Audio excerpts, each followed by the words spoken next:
राव नरवीर ने ये बयान दिया है। तो बीजेपी के दो बड़े नेता हैं। ये भी कहा गया कि पार्टी जब अच्छा काम करती है, विकास कार्यों की बदौलत वोट मिले हैं। राव नरवीर ने कहा पिछली सरकारों में भेदभाव होता था, सीएम कोई 1 या 5 विधायक नहीं बनाते, सबका अपना क्षेत्र में अलग अलग वजूद होता है। और क्या कुछ कहा उन्होंने,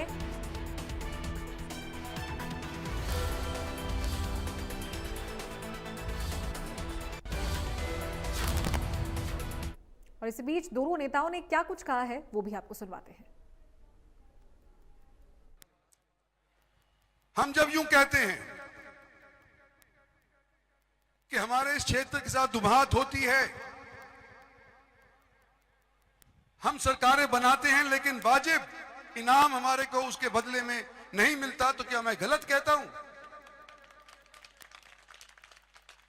और लोग यूं कहते हैं कि इंद्रजीत सिंह अगर चीफ मिनिस्टर से नहीं लड़ता तो हमारे फीत लग जाती, हम चेयरमैन बन जाते, हम शायद मिनिस्टर बन जाते।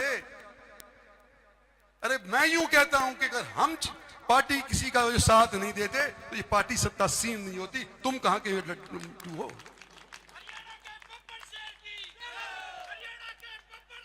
और याद रखो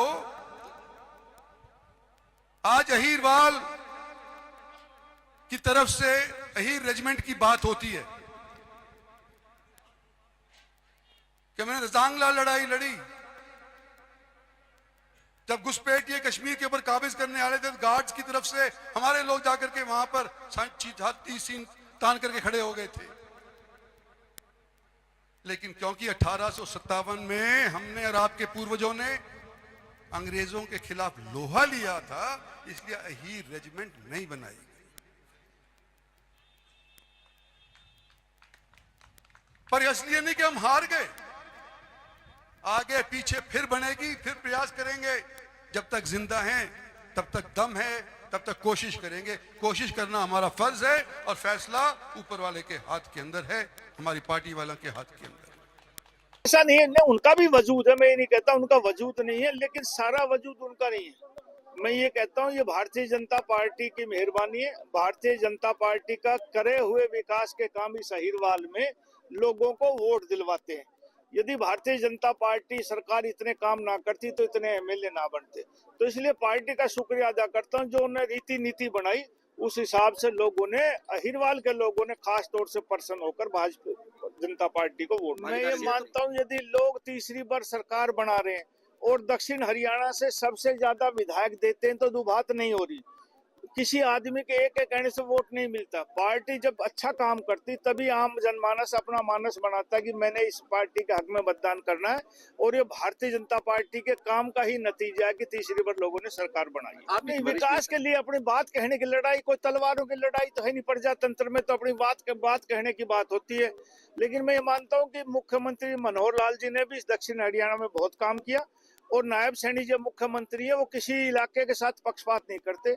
जो भी जायज मांग होती है विधायकों के द्वारा कही जाती है और मुख्यमंत्री उन सब बातों को मानते हैं। मुझे तो ऐसा लगता है, मेरे हिसाब से देश में ये पहला, मेरे सोच के अनुसार ये पहला एक केस में जिसमें बाप भी सेंटर में मिनिस्टर है और बेटी भी प्रदेश में मंत्री। ऐसा हिंदुस्तान में शायद भारतीय जनता पार्टी में और ना हो।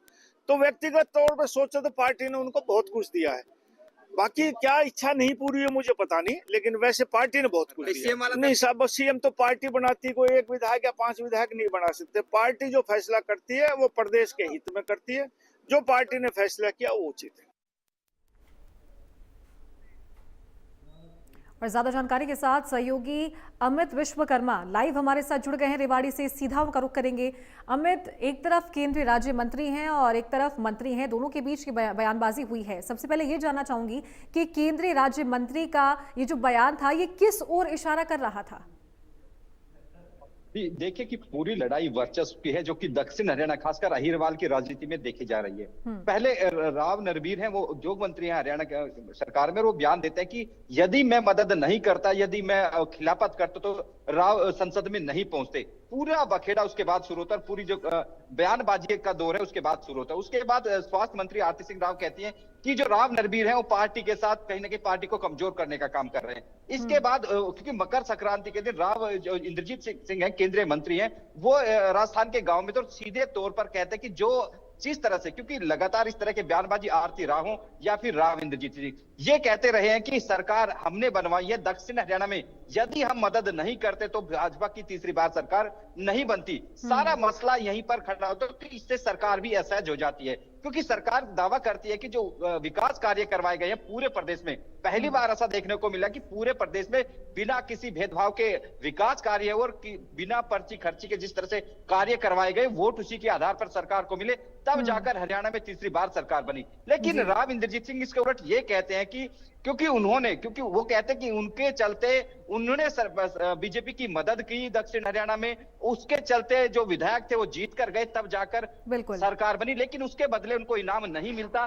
सीधे तौर पर टीस मुख्यमंत्री न बनने की है, और वो बारी बारी से जब भी वो मंच से कुछ बोलते हैं इस तरह की टीस उनकी खुलकर सामने आती है। उसी के जवाब में राव नरबीर जब आज रेवाड़ी पहुंचे थे, तमाम सवालों को उन्होंने जवाब भी दिए, और खुलकर यह भी कहा कि जो मुख्यमंत्री है कोई एक विधायक या 5 विधायक नहीं बनाते। सीधा तौर पर यही कहना था कि उनके पास से 4 से 5 विधायक है, ऐसे में वो मुख्यमंत्री कैसे बन सकते हैं? मुख्यमंत्री पार्टियां बनाती हैं, वो फैसला लेती हैं। ऐसे में तमाम बयानबाजी एक दूसरे की ओर से की जा रही है। वही जो आग में घी डालने का जो काम किया था, वो किया था जो पूर्व मंत्री राव अभय सिंह, उन्होंने खुलकर जो दक्षिण हरियाणा की लड़ाई थी सीधे तौर पर राव इंद्रजीत सिंह को कटघरे में खड़ा किया था। उनका कहना था कि वो किसी भी नेता को पनपने नहीं देते, जो भी बड़ा नेता बनने की कोशिश करता है उसको साफ कर देते हैं, टिकट तक कटवा देते हैं, सीधे तौर पर आरोप लगाए थे मंच के माध्यम से। वहीं आज जब हमने राव नरबीर सिंह से सवाल पूछा, वो भी राव अभय सिंह का कहीं ना कहीं अपरोक्ष रूप से समर्थन करते हुए दिखाई दिए। उन्होंने कहा कि लोकतंत्र में सबको अपनी बात कहने का अधिकार है और सब अपनी बात कहते हैं, क्योंकि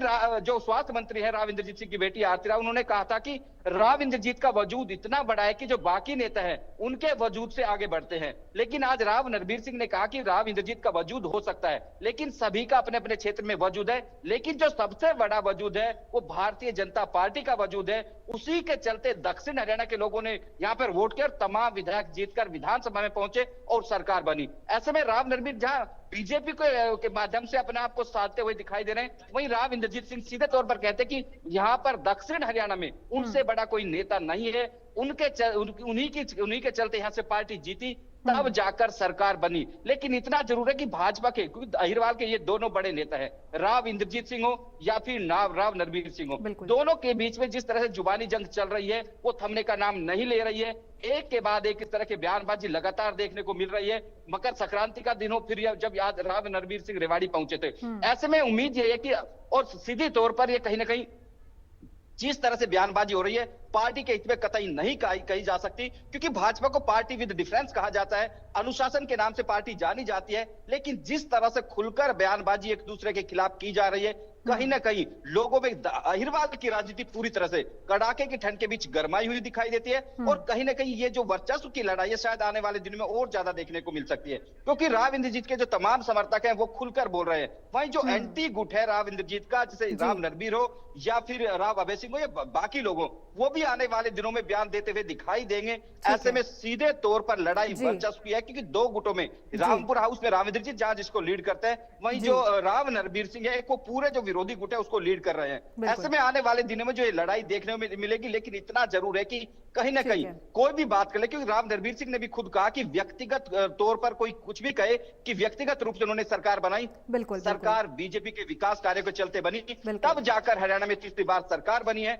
ऐसे में लोग बिना पर्ची खर्ची के नौकरी मिली है। पहली सरकारों में भेदभाव होता है, लेकिन पहली बार जब से खट्टर सरकार बनी तो जो योग्यता के आधार पर नौकरियां दी गई, दक्षिण हरियाणा के लोगों में काबिलियत थी, इसके चलते यहाँ के लोगों को खूब नौकरी लगी, और उसी का परिणाम है कि यहाँ के लोगों ने खुश होकर भाजपा को वोट किया और तीसरी बार ऐतिहासिक रूप से भाजपा की तीसरी बार हरियाणा में सरकार बनी। ऐसे में लगातार ये बयानबाजी राव इंद्रजीत की ओर से भी की गई और मंच के माध्यम से उन्होंने तमाम, लेकिन उनका सीधा कहने सेंट्रलाइज वो करते हैं कि उनके बगैर सरकार नहीं बनी। लेकिन ठीक राव है। नरवीर सीधे तौर पर जब इसका जवाब देते हैं, उनका कहना है कि भाजपा की नीतियों के चलते सरकार बनी है। जिस तरह से विकास कार्य समान रूप से पूरे बिल्कुल। प्रदेश में कराए गए, वो दक्षिण हरियाणा हो या फिर नॉर्थ का एरिया हो या फिर जीटी बेल्ट हो, तमाम जो हरियाणा का हिस्सा है, हर जगह पहले आरोप इस तरह के लगता है कि जहां का मुख्यमंत्री होता था वहां पर विकास कार्य होते थे। रोहतक हो, सिरसा हो, तमाम ऐसी जगह, रिसार हो, तमाम तरह के आरोप लगते हुए दिखाई दिए और कहीं ना कहीं वो फील्ड में दिखाई भी दिया। लेकिन पहली बार जब 2014 में बीजेपी की सरकार बनती है और मुख्यमंत्री को खट्टर को बनाया जाता है, उसके बाद लगातार समान विकास कार्य, इंटरव्यू खत्म किए गए, तमाम डिजिटलाइज किया गया सरकार को। तो राव नरवीर का यही कहना था कि ठीक जिस है। तरह से पूरी बिल्कुल तरह से ठीक कहा आपने कि विकास के नाम पर ही जनता के द्वारा वोट मिलते हैं। बहुत शुक्रिया आपका अमित, हमारे साथ जुड़ने के लिए और ये जानकारी देने के लिए। और चलिए एक बार फिर से आपको सुनवाते हैं क्या कुछ कहा केंद्रीय राज्य मंत्री ने और मंत्री नरवीर ने। हम जब यूं कहते हैं कि हमारे इस क्षेत्र के साथ दुभात होती है, हम सरकारें बनाते हैं लेकिन वाजिब इनाम हमारे को उसके बदले में नहीं मिलता, तो क्या मैं गलत कहता हूं? और लोग यूं कहते हैं कि इंद्रजीत सिंह अगर चीफ मिनिस्टर से नहीं लड़ता तो हमारे फीत लग जाती, हम चेयरमैन बन जाते, हम शायद मिनिस्टर बन जाते। अरे मैं यूं कहता हूं कि अगर हम पार्टी किसी का जो साथ नहीं देते तो ये पार्टी सत्तासीन नहीं होती। तुम कहां के लट्टू हो?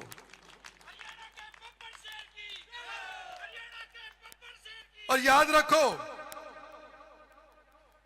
रखो आज अहीरवाल की तरफ से अहीर रेजिमेंट की बात होती है कि मैंने रजांगला लड़ाई लड़ी, जब घुसपैठिए कश्मीर के ऊपर काबिज करने आ रहे थे, गार्ड्स की तरफ से हमारे लोग जाकर के वहां पर सीन तान करके खड़े हो गए थे। लेकिन क्योंकि 1857 में हमने और आपके पूर्वजों ने अंग्रेजों के खिलाफ लोहा लिया था, इसलिए अहीर रेजिमेंट नहीं बनाई गई। पर इसलिए नहीं कि हम हार गए, आगे पीछे फिर बनेगी, फिर प्रयास करेंगे। जब तक जिंदा हैं तब तक दम है, तब तक कोशिश करेंगे। कोशिश करना हमारा फर्ज है और फैसला ऊपर वाले के हाथ के अंदर है, हमारी पार्टी वालों के हाथ के अंदर। ऐसा नहीं है, उनका भी वजूद है, मैं ये नहीं कहता उनका वजूद नहीं है, लेकिन सारा वजूद उनका नहीं है। मैं ये कहता हूँ ये भारतीय जनता पार्टी की मेहरबानी है। भारतीय जनता पार्टी का करे हुए विकास के काम इस अहीरवाल में लोगों को वोट दिलवाते हैं। यदि भारतीय जनता पार्टी सरकार इतने काम ना करती तो इतने एमएलए ना बनते। तो इसलिए पार्टी का शुक्रिया अदा करता हूँ जो उन्होंने रीति नीति बनाई, उस हिसाब से लोगों ने, अहीरवाल के लोगों ने खास तौर से प्रसन्न होकर भाजपा जनता पार्टी को वोट। मैं ये मानता हूँ यदि लोग तीसरी बार सरकार बना रहे हैं और दक्षिण हरियाणा से सबसे ज्यादा विधायक देते हैं तो दुभात नहीं हो रही। किसी आदमी के एक कहने से वोट नहीं मिलता। पार्टी जब अच्छा काम करती तभी आम जनमानस अपना मानस बनाता है कि मैंने इस पार्टी के हक में मतदान करना है, और ये भारतीय जनता पार्टी के काम का ही नतीजा है कि तीसरी बार लोगों ने सरकार बनाई। अपने विकास के लिए अपनी बात कहने की लड़ाई, कोई तलवारों की लड़ाई तो है नहीं। प्रजातंत्र में तो अपनी बात कहने की बात होती है। लेकिन मैं ये मानता हूँ कि मुख्यमंत्री मनोहर लाल जी ने भी इस दक्षिण हरियाणा में बहुत काम किया, और नायब सैनी जो मुख्यमंत्री है वो किसी इलाके के साथ पक्षपात नहीं करते। जो भी जायज मांग होती है विधायकों के द्वारा कही जाती है और मुख्यमंत्री उन सब बातों को मानते हैं। मुझे तो ऐसा लगता है, मेरे हिसाब से देश में ये पहला, मेरे सोच के अनुसार ये पहला एक केस में जिसमें बाप भी सेंटर में मिनिस्टर है और बेटी भी प्रदेश में मंत्री। ऐसा हिंदुस्तान में शायद भारतीय जनता पार्टी में और ना हो। तो व्यक्तिगत तौर पर सोचो तो पार्टी ने उनको बहुत कुछ दिया है। बाकी क्या इच्छा नहीं पूरी है मुझे पता नहीं, लेकिन वैसे पार्टी ने बहुत कुछ दिया। नहीं साहब, सीएम तो पार्टी बनाती, कोई एक विधायक या 5 विधायक नहीं बना सकते। पार्टी जो फैसला करती है